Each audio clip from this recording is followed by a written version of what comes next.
আসসালামু আলাইকুম প্রিয় দর্শক, স্বাগত জানাচ্ছি আমার দেশ মর্নিং নিউজের সঙ্গে আছি আরমান মুজাহিদ। শুরুতে জানবো সংবাদ শিরোনাম। মার্কিন সেনা হত্যা করলে বা ধরিয়ে দিলে $60,000 পর্যন্ত পুরস্কার ঘোষণা ইরানের। গাজায় প্রতি রাতে 30 থেকে 40 ফিলিস্তিনিকে হত্যা করতে বললেন ইসরায়েলি মন্ত্রী। ইন্দোনেশিয়ায় ফের 5.9 মাত্রার ভূমিকম্প, কেঁপে উঠল ঢাকা ও আশপাশের এলাকাও। ভিয়েতনাম যুদ্ধের চেয়েও ইরানে বেশি গোলাবারুদ ব্যবহার করেছে যুক্তরাষ্ট্র, বললেন স্পিকার বাঘের গালিবাফ। ইরান যুদ্ধে যোগ না দেয়ায় দক্ষিণ কোরিয়ার সঙ্গে সামরিক মহড়া কমাচ্ছেন ট্রাম্প। এতক্ষণ শুনছিলেন সংবাদ শিরোনাম, এবার বিস্তারিত। মার্কিন সেনাদের হত্যা বা আটক করে ইরানি সেনাবাহিনীর হাতে তুলে দিতে পারলে $30,000 পুরস্কার দেওয়ার ঘোষণা দিয়েছে ইরান। আর কোনো সাহসী নারী এই কাজ করতে পারলে তাকে দেয়া হবে দ্বিগুণ অর্থ, অর্থাৎ $60,000। এমন বিস্ফোরক ঘোষণা দিয়েছেন ইরানের সেনাপ্রধান আমির হাতামি। রোববার ইরানের রাষ্ট্রীয় সংবাদ সংস্থা ইরনাকে দেয়া এক সাক্ষাৎকারে হাতামি বলেন, বিপুল সংখ্যক মানুষ মার্কিন সেনাদের বিরুদ্ধে এমন অভিযানে অংশ নেওয়ার আগ্রহ প্রকাশ করায় এই পুরস্কারের পরিকল্পনা করা হয়েছে। তার ভাষ্য, কেউ কোনো মার্কিন সামরিক সদস্যকে হত্যা বা আটক করে ইরানি সেনাবাহিনীর কাছে হস্তান্তর করতে পারলে তাকে $30,000 দেওয়া হবে। তবে কোনো মার্কিন সেনাকে কোথায় বা কখন লক্ষ্যবস্তু করা হবে কিংবা কিভাবে এই পুরস্কার কার্যকর করা হবে সে বিষয়ে বিস্তারিত কিছু জানাননি ইরানের সেনাপ্রধান। চলমান সংঘাতে ইরানের ভেতরে মার্কিন স্থল সেনা মোতায়েনের কোনো তথ্য নেই।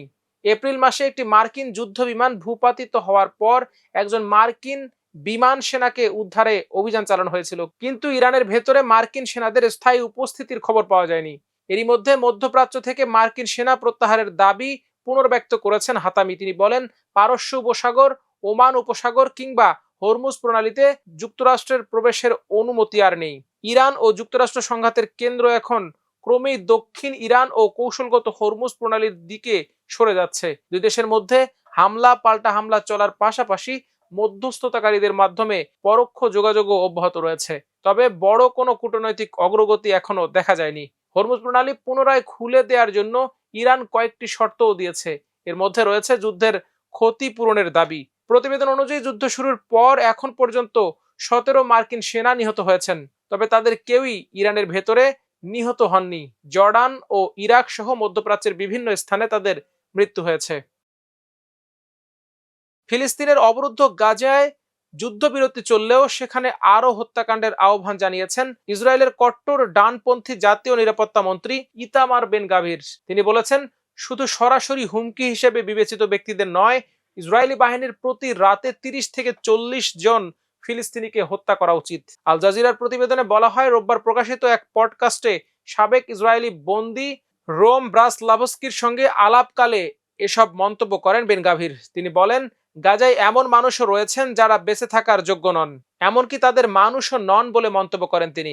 গাজায় সামরিক হামলা কমিয়ে আনার বিষয়ে প্রধানমন্ত্রী বেনিয়ামিন নেতানিয়াহুর সিদ্ধান্তেরও বিরোধিতা করেন বেন গাভির। তিনি সরাসরি হুমকি নয় এমন ব্যক্তিদের বিরুদ্ধেও লক্ষ্যভিত্তিক হত্যাকাণ্ড পুনরায় শুরুর আহ্বান জানান। তবে ইসরায়েলি সামরিক বাহিনীর ওপর তার সরাসরি কোনো আনুষ্ঠানিক কর্তৃত্ব নেই, যদিও তিনি নিরাপত্তা মন্ত্রিসভার সদস্য এবং যুদ্ধ ও নিরাপত্তা নীতি নির্ধারণে গুরুত্বপূর্ণ ভূমিকা রাখেন। আলোচনায় ফিলিস্তিনি বন্দীদের মৃত্যুদণ্ড কার্যকরের বিষয়েও কথা বলেন বেন গাভির ও ব্রাসলাভস্কি।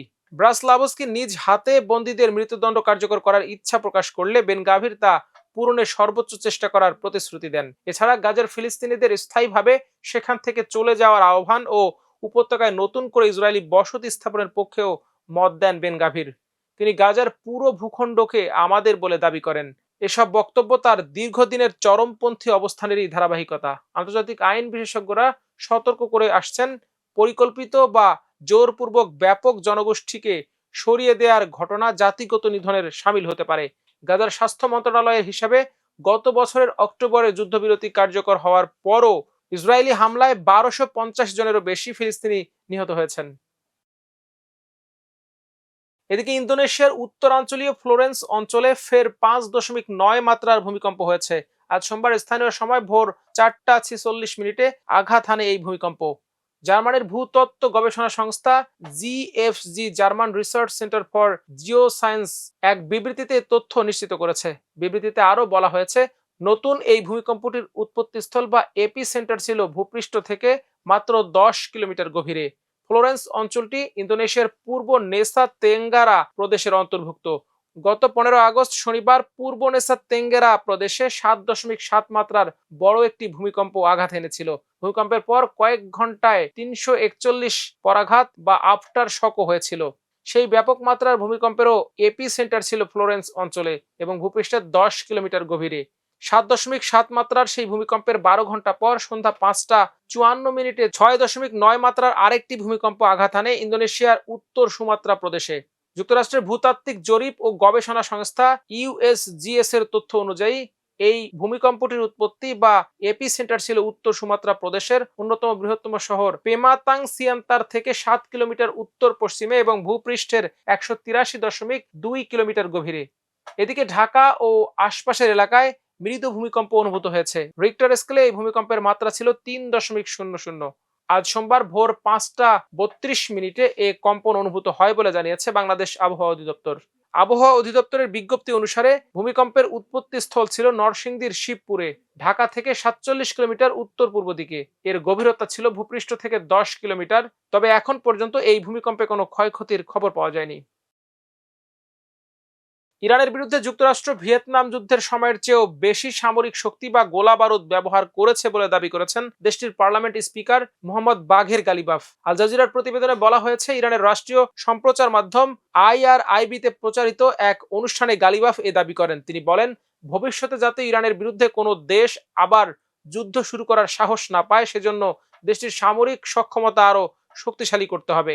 গালিবাফের ভাষ্য, ইরানকে এমন একটি প্রতিরোধ সক্ষমতার পর্যায়ে পৌঁছতে হবে যাতে সম্ভাব্য প্রতিপক্ষ আগাম বুঝতে পারে যে দেশটির বিরুদ্ধে সামরিক অভিযান চালানো অত্যন্ত ব্যয়বহুল ও ঝুঁকিপূর্ণ হবে। তিনি বলেন, বারবার যুদ্ধ ও যুদ্ধবিরতির এই চক্রে আটকে না থেকে ইরানকে দীর্ঘমেয়াদী সামরিক প্রতিরোধ ব্যবস্থা গড়ে তুলতে হবে। ভবিষ্যতে কোনো শত্রু যেন ইরানের বিরুদ্ধে আরেকটি যুদ্ধ শুরু করার সিদ্ধান্ত নেয়ার আগেই নিরুৎসাহিত হয়, সেই সক্ষমতা অর্জন করা জরুরি।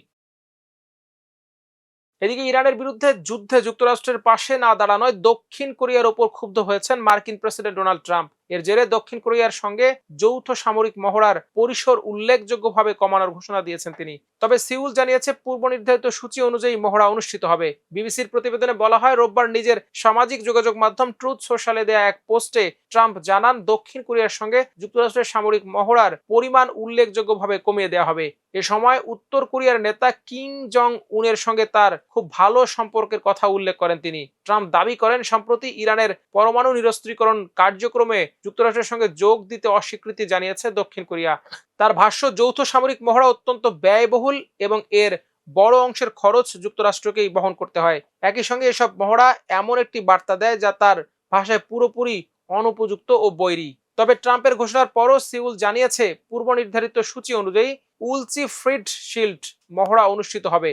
11 দিনের এই মহড়ায় প্রায় 18,000 দক্ষিণ কোরীয় সেনা অংশ নেওয়ার কথা রয়েছে। সোমবার থেকেই মহড়া শুরুর কথা। দক্ষিণ কোরিয়ায় বর্তমানে প্রায় 28,500 মার্কিন সেনা মোতায়েন রয়েছে। উত্তর কোরিয়া অবশ্য এই যৌথ মহড়ার তীব্র নিন্দা করে একে আগ্রাসী যুদ্ধের মহড়া বলে আখ্যা দিয়েছে।